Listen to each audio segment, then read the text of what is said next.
మాజీ మంత్రి కేటీఆర్ మాట్లాడుతున్నారు, లైవ్ చూద్దాం. బడ్జెట్ పెడతా, సంవత్సరానికి 20,000 కోట్లు మీకు బడ్జెట్లోనే పెడతా అని నమ్మించి తడి గుడ్డతోని గొంతు కోసిన రేవంత్ రెడ్డి ప్రభుత్వాన్ని ఏం చేయాలో మీరే నిర్ణయించాలని చెప్పి కూడా నేను తెలంగాణలోని బలహీన వర్గాల మా బిడ్డలకు, మా అన్నదమ్ములకు నేను కోరుతా ఉన్నా. అట్లాగే ఇంకొక మాట కూడా నేను విజ్ఞప్తి చేస్తా ఉన్నా. పార్టీ పరంగానే జరగదు సర్పంచ్ ఎలక్షన్. ఇలా బీ ఫారం ఇచ్చేది లేదు, కారు గుర్తుండదు, ఏ గుర్తుండదు.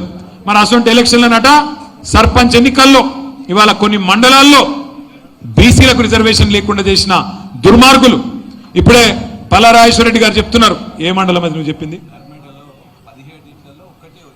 నర్మెట్ట మండలం జనగామ.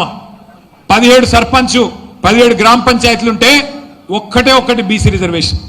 ఇంకా కొన్ని మండలాలు నా దగ్గర, నా కాన్స్టిట్యున్సీలో వీర్నపల్లి అనే మండలం ఉంటుంది. మొత్తంగా ఒక్కటంటే ఒక్కటి కూడా ఇవ్వలేదు. మొత్తం మండలంలో ఒక్కటి రిజర్వేషన్ లేదు.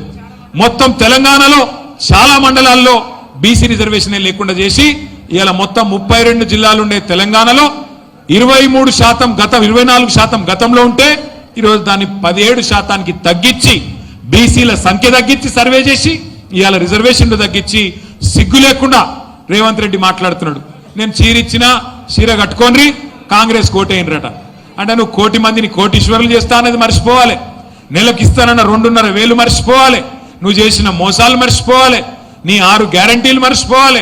నువ్వు ఇచ్చిన చీర కట్టుకొని నీకు ఓటేయాలని చెప్పి సిగ్గు లేకుండా ముఖ్యమంత్రి మాట్లాడుతుంటే మరి మళ్ళొక్కసారి తడిగుడ్డతోని గొంతు కోసిన కాంగ్రెస్ కు బుద్ధి చెబుదామా లేదా? బలహీన వర్గాల ఆడబిడ్డలు, అన్నదమ్ముళ్ళు ఆలోచించాలని చెప్పి నేను కోరుతా ఉన్నా. ఇంకొక మాట కూడా నేను కోరుతా ఉన్నా. సరే, కొట్లాడుతున్నాం, ప్రభుత్వం మీద అడుగడుగున నిలదీస్తున్నాం, ప్రభుత్వానికి ముచ్చెమటలు పట్టిస్తున్నాం. ముఖ్యమంత్రిని మొన్న జూబ్లీ హిల్స్ లో గల్లీ తిరిగేటట్టు ఉరికిచ్చినమా లేదా? మీ కళ్ళ ముంగట్నే ఉన్నది.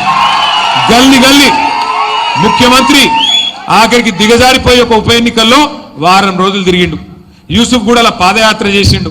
గట్లాంటి పరిస్థితి వచ్చింది. ఆఖరికి ఓట్లు కొనుక్కొని గెలిచిండు. సరే, ఒక సీటు పర్వాలేదు.